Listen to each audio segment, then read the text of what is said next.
사람 때문에 힘든 게 제일 힘들죠.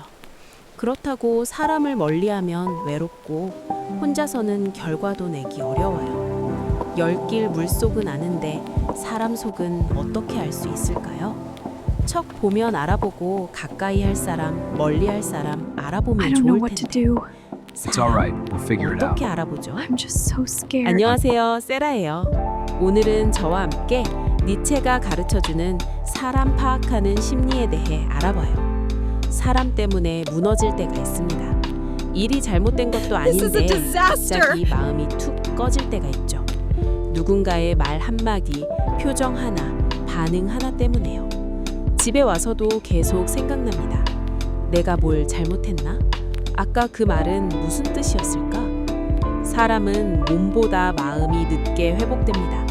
그래서 사람 문제는 언제나 뒤늦게 아픕니다. 이런 이야기는요, 가볍게 듣기엔 조금 무거울 수 있습니다.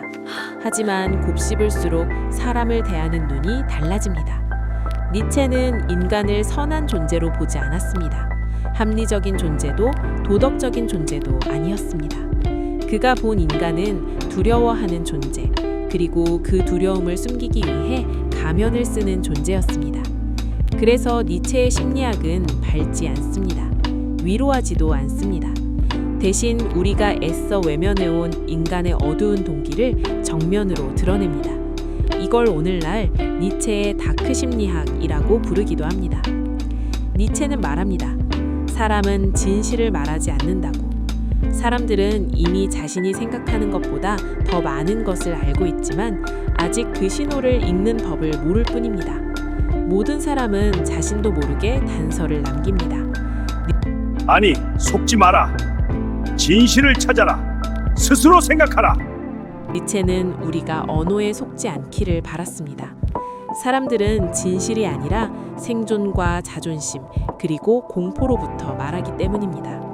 누군가의 겉모습은 그 사람이 아니라 상처받지 않기 위해 두른 갑옷일 뿐입니다. 사실 우리가 마주하는 대부분의 사람은 자신이 쓰지도 않은 대본을 연기하는 배우와 같습니다. 그들의 미소나 의견, 말투는 모두 자신을 안전하게 지키기 위해 만들어진 것들이죠. 그들은 당신에게서 무언가를 숨기는 것이 아니라 사실 자기 자신으로부터 도망치고 있는 것일지도 모릅니다. 니체는 모든 심오한 정신에는 가면이 필요하다고 말했습니다. 하지만 그 가면을 사람 그 자체와 혼동해서는 안 된다고 경고했죠. 사람들은 언제나 진실을 흘립니다. 말이 아니라 그 틈새에서 말이죠. 시선을 피하는 순간, 너무 길게 웃는 웃음소리, 혹은 대화가 본질에 가까워질 때 갑자기 화제를 돌리는 그 방식에서 진실이 새어나옵니다. 이것이 니체가 말하는 첫 번째 진실입니다. 모든 사람은 살아남기 위해 가면을 씁니다. 그가 가짜라서가 아니라 거절당하는 것이 너무나 두렵기 때문입니다. 사회에서 받아들여지기 위해 사람들은 편집된 자신을 만듭니다. 하지만 가면은 완벽할 수 없고 긴장감이 느껴지는 그 지점에서 진짜 사람이 시작됩니다. 누군가를 읽고 싶다면 그가 무엇을 싫어하는지를 유심히 보세요. 니체의 가장 날카로운 통찰 중 하나가 바로 이 투사입니다. 누군가 유독 거만함을 비난한다면 사실 그는 자신의 가치에 대해 깊은 불안을 느끼고 있을 가능성이 큽니다. 타인의 부정직함을 끊임없이 지적하는 사람은 대개 자신이 직면하지 못한 진실을 숨기고 있습니다. 우리는 우리 스스로 인정하기 두려운 점을 타인에게서 발견할 때 가장 크게 분노합니다. 그래서 누군가를 알고 싶다면 그가 무엇을 칭송하는지가 아니라 무엇을 비판하고 왜 비판하는지를 보세요.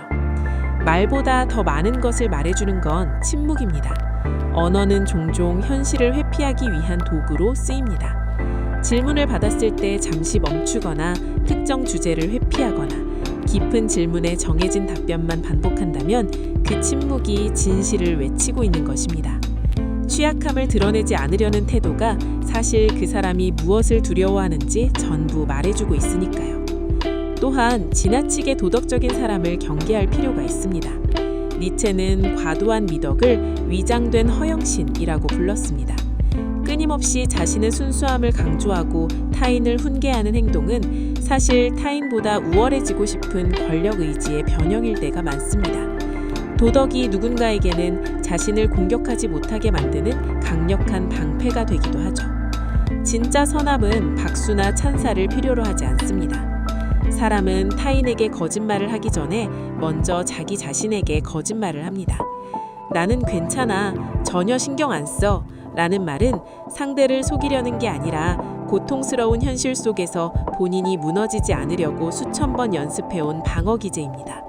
그래서 누군가의 이야기가 앞뒤가 맞지 않는다면 그 모순이야말로 그 사람이 숨기고 있는 진짜 아픔으로 가는 지도가 됩니다.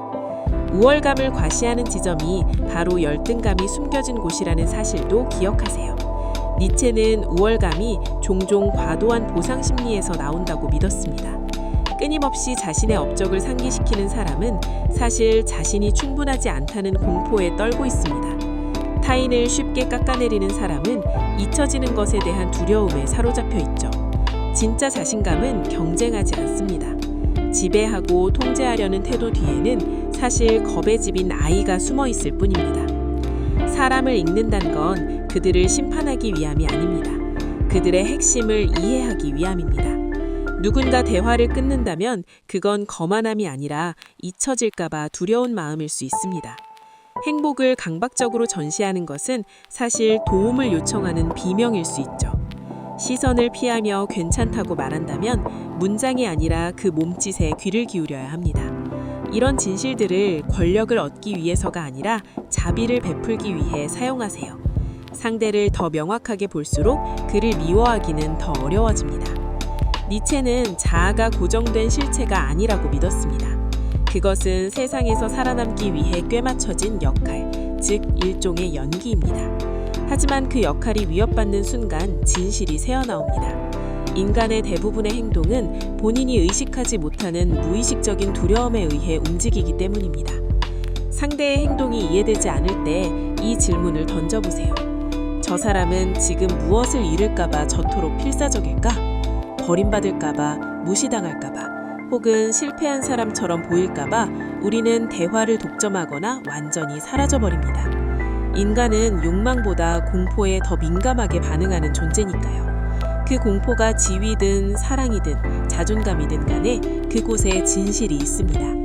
다시 한번 강조하지만 비판은 곧 거울입니다. 누군가 유독 감정적인 사람을 비난한다면 그는 자신의 감정을 통제하지 못할까봐 겁을 내는 것이고, 타인의 외모를 깎아내리는 사람은 자신의 모습과 끊임없이 전쟁을 치르는 중일 수 있습니다. 비판의 화살을 따라가 보면 그 끝에는 언제나 비판하는 사람 자신의 통증이 자리 잡고 있습니다. 비판은 단순한 방어 기제가 아니라 하나의 고백입니다. 거짓된 확신 뒤에는 죄책감이 숨어 있습니다. 늘 당당하고 완벽해 보이는 사람들, 압박 속에서도 한치의 흔들림 없어 보이는 이들을 유심히 보세요. 니체는 리더나 교사, 설교자들 중에서도 이런 가짜 확신에 갇힌 이들이 많다고 보았습니다. 그들은 자신이 틀렸다는 사실을 들킬까봐 떠는 영혼의 몸부림을 확신이라는 껍데기로 감추고 있습니다. 진짜 평화는 자신을 증명하려고 퍼포먼스를 하지 않습니다. 말에 섞인 과장도 놓치지 마세요. 사람들은 과장을 통해 자신을 배신합니다. 나는 남의 시선 따위 절대 신경 안 써 라고 말하는 것은 사실 남의 시선을 너무나도 신경 쓰고 있다는 에고의 비명입니다. 과장은 의심의 목소리를 잠재우기 위해 말의 볼륨을 높이는 의미입니다. 니체는 어떤 방향이든 지나치게 극단적인 태도는 균형이 깨졌다는 신호라고 믿었습니다. 과장은 그 내용이 아니라 그 아래 숨겨진 불안을 읽어야 하는 신호입니다.